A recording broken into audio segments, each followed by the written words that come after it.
வணக்கம் எல்லாருக்கும். ரைட். ஒரு வழியா நமக்கு ஐபிபிஎஸ் பிஓ பிரிலிம்ஸ் எக்ஸாம் வந்து முடிஞ்சிருச்சு. ஸோ இதுக்கப்புறம் நம்ம மெயின்ஸுக்கு என்ன பண்ண போறோம்? ஸோ அதான் ரொம்ப ரொம்ப முக்கியமான விஷயம். ஸோ மெயின்ஸுக்கு எப்படி படிக்கலாம்?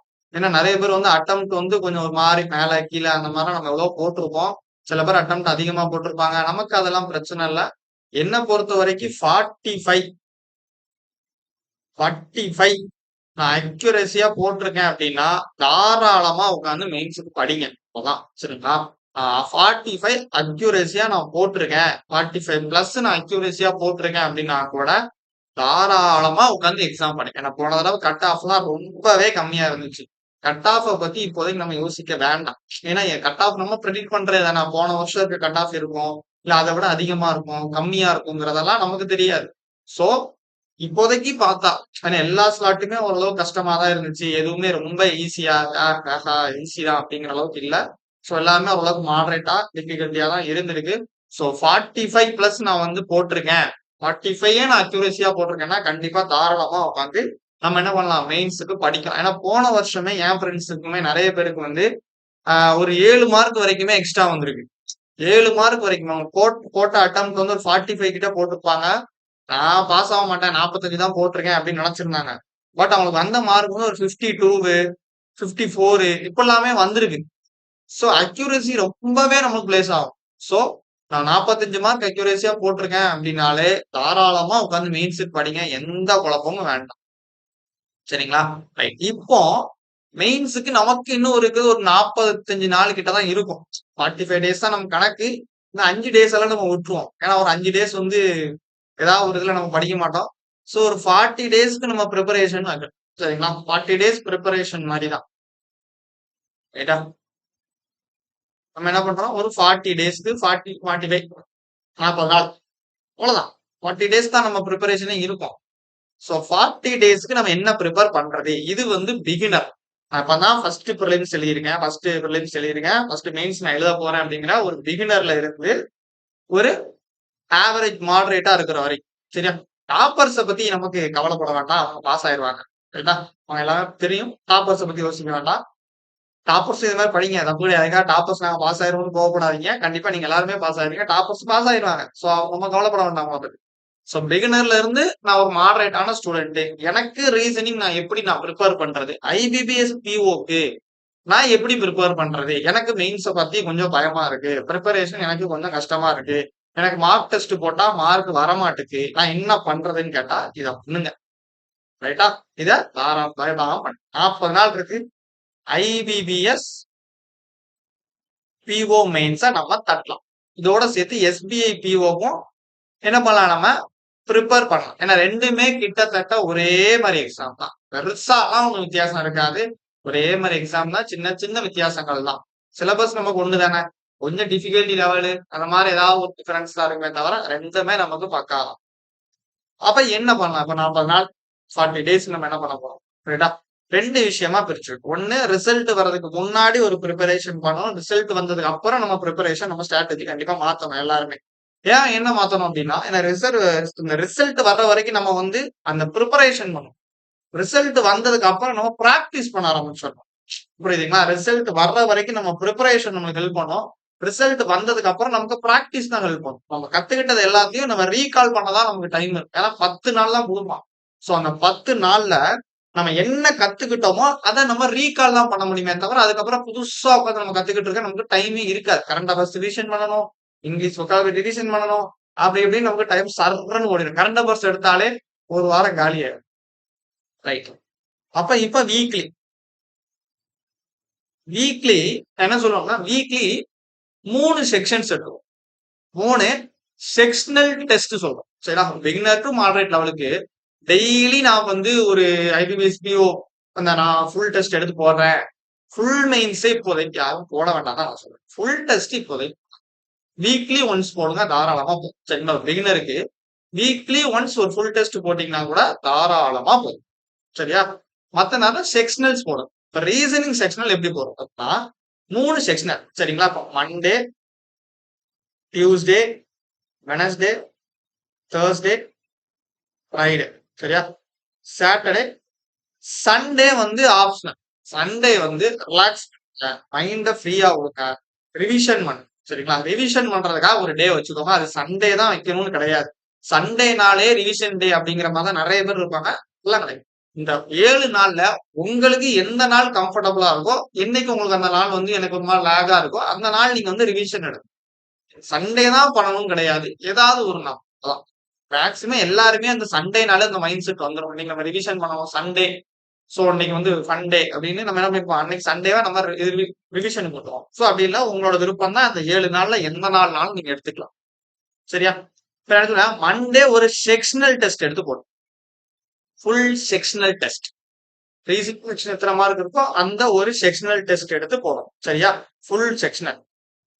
ஃபுல் டெஸ்ட் கிடையாது, செக்ஷனல்ல ஃபுல் டெஸ்ட். சரிங்களா? செக்ஷனல் ஒரு செக்ஷனல் எடுத்து போடும். இதை என்ன பண்ணணும், நம்ம கம்ப்ளீட்டா கரெக்ஷன் பார்க்கணும். சரியா? கம்ப்ளீட்டா கரெக்ஷன் பார்க்கணும். அது ரொம்ப முக்கியம். 2வது நாள் ஆல்டர்னேட்டிவ் டேஸ்ல போடும். சரிங்களா? இப்போ ஒரு செக்ஷன் மண்டே போட்டீங்கன்னா வெனஸ்டே ஒரு செக்ஷன் எடுத்து போடுங்க. ஃப்ரைடே வந்து ஒரு செக்ஷன் எடுத்து போடும். சரிங்களா? இப்போ 3 செக்ஷன் நம்ம போடுவோம். மண்டே 1, வெனஸ்டே 1, ஃப்ரைடே 1, 3 செக்ஷனல் எடுத்து போடுங்க. ரைட். அப்ப இந்த டியூஸ்டே, தேர்ஸ்டே, சாட்டர்டே நான் என்ன பண்றது? சண்டே நான் சொல்லிட்டேன் ஆப்ஷன். உங்களோட ரிவிஷன் டைமுக்கு விட்டுறேன்.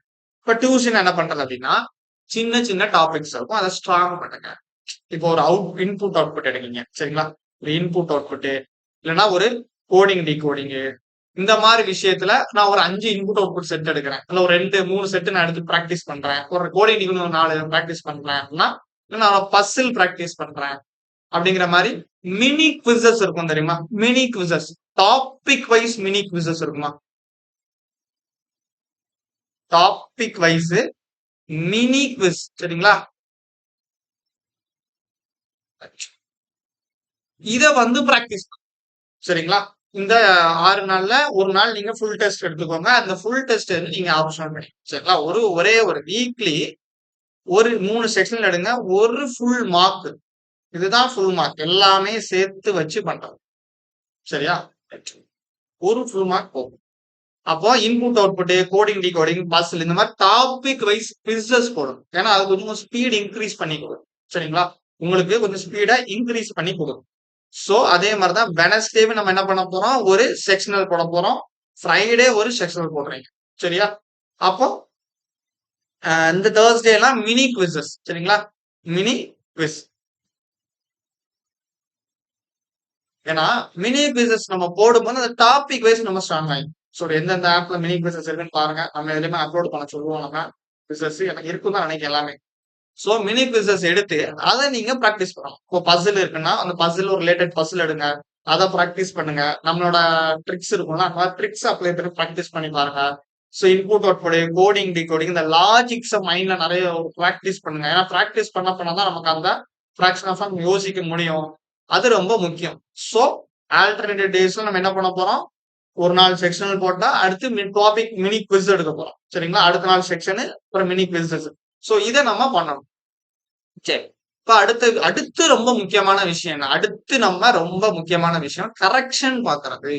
சோ கரெக்ஷன் எப்படி பார்க்கணும்னு யாருக்கும் இப்படியே போட்டுப்பேன். சோ அடுத்து கரெக்ஷன். கரெக்ஷன் ரொம்ப ரொம்ப ரொம்ப முக்கியங்க. ஒரு ட்விஸ்ட் எடுத்து போட்டா கரெக்ஷன் ரொம்ப முக்கியம். எப்பவுமே நம்ம எக்ஸாமுக்கு நம்ம போறோம் தானே, ஒரு 100% ஸ்டூடெண்ட்ஸ் வந்து எக்ஸாமுக்கு வராங்க அப்படின்னா கண்டிப்பா ஒரு 50% ஆவது கம்ப்ளீட் ப்ரிப்பரேஷன்ல இருப்பாங்க. அவனுக்கு எல்லா டாபிக்குமே வரும். நல்லாவே வரும். ரீசனிங்குமே 50% இல்ல ஒரு 80% 70% கிட்ட நல்லாவே பண்ணுவாங்க. பட் எக்ஸாம்ல போய் கொஞ்சம் சொதப்பி இருப்பாங்க. அப்படிதானே? 70% கிட்ட ரீசனிங் நல்லா பண்றவங்க தான் இருப்பாங்க. சரியா? ஆனா எக்ஸாம்ல போய் சொதப்புவாங்க. என்ன சொதப்புவாங்கன்னு கேட்டா கொஸ்டின் செலக்ஷன் மிஸ் பண்ணிடுவாங்க. கொஸ்டின் செலக்ட் பண்றதுல நம்ம தப்பு பண்ணுவோம். அது அப்ப நம்ம எப்படி திருத்திக்க முடியும்? கரெக்ஷன் பார்த்தாதான் திருத்திக்க முடியும். அப்போ ஒரு ஷார்ட் அண்ட் ஸ்வீட்டா சொல்லிக்கிறேன். ஒரு கொஸ்டின் பேப்பர் செக்ஷனல் மார்க் எடுக்கிறீங்க. அந்த மார்க் கரெக்ஷன் பார்க்கணும். எப்படி கரெக்ஷன் பார்க்கணும்? ஃபர்ஸ்ட் நான் ப்ரிஃபர் பண்ணிருக்க கொஸ்டின் எது? நான் ஃபர்ஸ்ட் எதை அட்டன் பண்ணிருக்கணும்? செகண்ட் எதை அட்டன் பண்ணிருக்கணும்? தேர்ட் எதை அட்டன் பண்ணிருக்கணும்?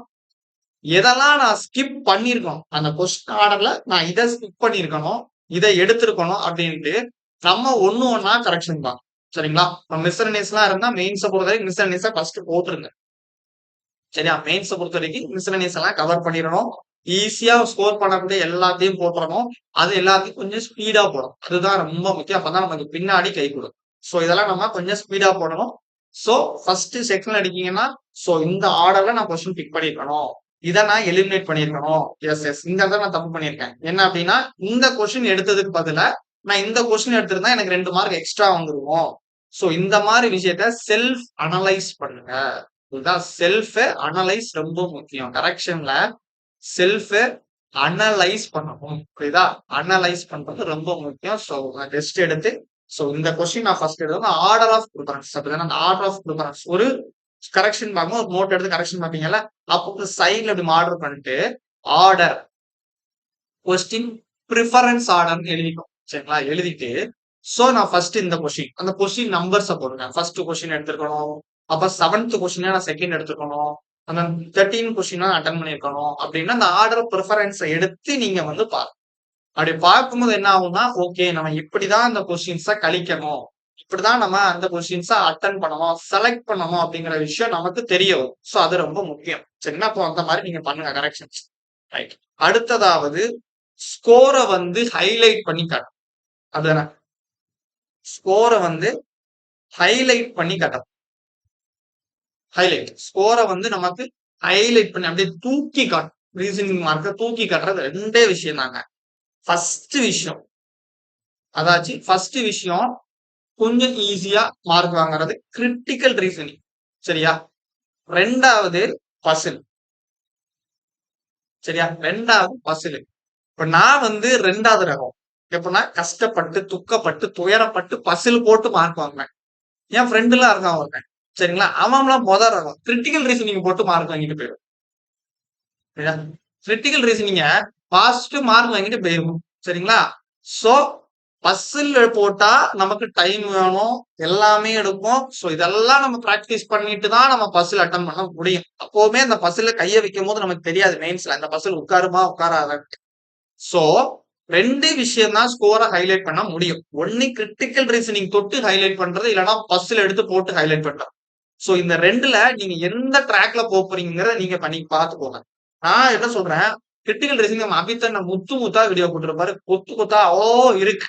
டெய்லி ஒரு 10 கொஸ்டினாவது கிரிட்டிக்கல் ரீசனிங் பிராக்டிஸ் பண்ணுங்க.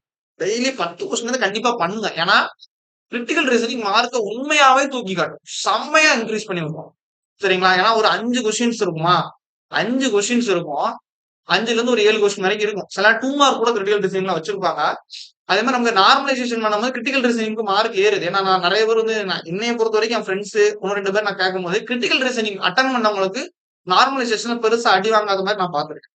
என்னோட இது சொல்றேன். என்னோட சர்க்கிள் சொல்றேன். மேபி உங்க யாராச்சும் வீடியோ பாக்குறவங்க நான் போனாலும் கிரிட்டிக்கல் ரீசனிங் போட்டேன் அப்படின்னா கரெக்டா போட்டுச்சுன்னா கண்டிப்பா மார்க் ஏறும். சோ கிரிட்டிக்கல் ரீசனிங் நல்லாவே மார்க் இன்க்ரீஸ் பண்ணி காட்டும். இல்லைன்னா பசில் நான் கஷ்டப்பட்டு துக்கப்பட்டு துயரப்பட்டு எல்லா பட்டு நான் போடுறேன்னா பசில் அட்டன் பண்ணி அது விழுந்துருச்சுன்னா மார்க் வாங்கும். இல்லைன்னா கிரிட்டிக்கல் ரீசனிங். சோ கண்டிப்பா இந்த 2 இதுல ஏதாவது ஒரு இடத்துல நல்லா கான்சென்ட்ரேட் பண்ணுங்க எக்ஸாம்ல. சோ அது ரொம்ப கை கொடுக்கும் பிஓ பிரிலிம்ஸ் பிஓ மெயின்ஸை பொறுத்த வரைக்கும். சரியா? சோ இததான் நம்ம பண்ணப்போம். ரிசல்ட் வர்ற வரைக்கும் நீங்க பண்ண வேண்டிய விஷயங்கள் என்ன அப்படின்னா, செக்ஷனல் எடுக்கிறீங்க. சரிங்களா? செக்ஷனல் எடுக்கிறீங்க. ஆல்டர்னேட்டிவ் வேஸ்ல எடுங்க. அது போக மினி குவிஸஸ் எடுங்க. கிரிட்டிக்கல் ரீசனிங் நல்லா ஃபோக்கஸ் பண்ணுங்க. சோ இந்த மாதிரி விஷயங்கள் பண்ணீங்கன்னா ஆட்டோமேட்டிக்கா உங்களுக்கு ஓரளவு ஸ்பீடு வரும். கான்செப்ட் கொஞ்சம் பில்ட் ஆகும். மெயின்ஸ் கான்செப்ட் கொஞ்சம் பில்ட் ஆகும். சோ பிகினர்ஸ் கொஞ்சம் இதை நல்லா பண்ணுங்க. சரிங்களா? சோ அடுத்த விஷயம் கரெக்ஷன்ஸ் பாக்குறது ரொம்ப முக்கியம். அந்த ஆர்டர் ப்ரிஃபரன்ஸ் எழுதி வச்சுக்கோங்க. ஒரு டெஸ்ட் எடுத்தீங்கன்னா ஒரு 10 டெஸ்ட்டுக்கு நீங்க எழுதுனீங்க அப்படின்னா 11வது டெஸ்ட்டுக்கு உங்களால கொஸ்டின்ஸ் அட்டன் பண்ண உங்களுக்கு முடியும். சோ இதை நான் இப்படிதான் கழிக்கணும், இதை நான் இப்படிதான் கழிக்கணும் அப்படிங்கிறதுக்கு உங்களுக்கு ஆட்டோமேட்டிக்கா வந்துடும். சோ இந்த மாதிரி விஷயங்களை தான் நம்ம பண்ண போறீங்க. சரிங்களா? சோ இதுதான் உங்களோட 40 டேஸ்க்கு நீங்க பண்ண வேண்டிய விஷயங்கள். கொஸ்டின் நான் எதுல போடுறது, டெஸ்ட் நான் எதுல போடுறதுனா நிறைய வெப்சைட்ஸ் இருக்கு. சோ நீங்க அதை ப்ரிஃபர் பண்ணுங்க. நமக்குள்ளேயும் சீக்கிரமா மெயின்ஸ் கொஸ்டின்ஸ் அப்லோட் பண்ணிடுவோம். சரிங்களா? அப்லோட் பண்ண டீமை வெரி குட் ரெடி பண்ணிட்டு இருக்கோம். சோ கண்டிப்பா அதுவும் நடக்கும். சோ நீங்க 40 டேஸ்க்கு 40 டேஸ்ன்னு கிடையாது. நான் சும்மா 40 டேஸ்ன்னு போட்டிருக்கேன். என்னைக்கு உங்களுக்கு ரிசல்ட் வருதோ அது வரைக்கும் நீங்க எதை தாராளமா ப்ராக்டிஸ் பண்ணலாம். போக சைட்ல நீங்க இங்கிலீஷ் குவான்ஸ் ரீசனிங் எல்லாமே இங்கிலீஷ் குவான்ஸ் கரண்ட் அஃபேர்ஸ் இது எல்லாத்தையுமே நீங்க சைட் பை சைட் ப்ரிப்பேர் பண்ணிட்டு தான் இருக்கீங்க. இங்கிலீஷை பொறுத்த வரைக்கும் நம்ம அண்ணன் இருக்க வரைக்கும் நமக்கு எந்த கவலையும் இல்லை. சோ தாராளமா நம்ம பண்ணலாம். சோ இதை மட்டும் நீங்க ஃபோக்கஸ் பண்ணுங்க. சரிங்களா? ஃபோக்கஸ் பண்ணி கரெக்டா ஒரு ப்ரிப்பரேஷன்ஸ் கொண்டு போங்க. கண்டிப்பா பிஓல நம்ம நல்ல மார்க் ஸ்கோர் பண்ணலாம். சரிங்க. நல்லாவே மார்க் ஸ்கோர் பண்ணலாம். நான் இப்பவும் சொல்றேன், கிரிட்டிக்கல் ரீசனிங் ரொம்ப முக்கியங்க. அது தொட்டீங்கன்னா மார்க் உண்மையிலே கரெக்ட்டா அட்டெண்ட் பண்ணீங்கன்னா மார்க் ஏறும். இல்லன்னா பசில் போட்டு மார்க் ஏறணும். இந்த 2 இடத்துல மட்டும் தான் நம்ம ஸ்கோர் டிஃபரன்ஸே காட்ட முடியும். ஸோ இந்த 2 இடத்த நல்லா ஃபோக்கஸ் பண்ணுங்க. மேல இருக்க இதுல மினி குவிஸஸ்லாம் எடுக்கும்போது, அந்த டைம்க்குள்ள முடிக்கணும்னு பிராக்டிஸ் பண்ணுங்க. ஸோ இது எல்லாமே நமக்கு கொஞ்சம் மார்க்க ஏத்தி காட்டும். ஸோ நல்லா பண்ணுங்க. பிரிப்பரேஷன்ஸ் நல்லா பண்ணுங்க. All the best. So beginners கண்டிப்பா 45க்கு மேல நான் அட்டெம்ப்ட் போட்டிருக்கேன்னா, கண்டிப்பா பிரிப்பரேஷன் ஸ்டார்ட் பண்ணுங்க. மெயின்ஸ்க்கு படிங்க. சரிங்களா? சரி, ஓகே. வேற எதுவும் டவுட் இருந்துச்சுன்னா கமெண்ட் பண்ணுங்க. நான் கண்டிப்பா எல்லாருக்கும் ரிப்ளை பண்ண பாக்குறேன். நம்ம சிச்சுவேஷன் கொஞ்சம் அப்படி. So all the best. நல்லா ப்ரிப்பேர் பண்ணுங்க. ஓகேவா? சரி, ஓகே. Thank you. எதுவும்னா கமெண்ட்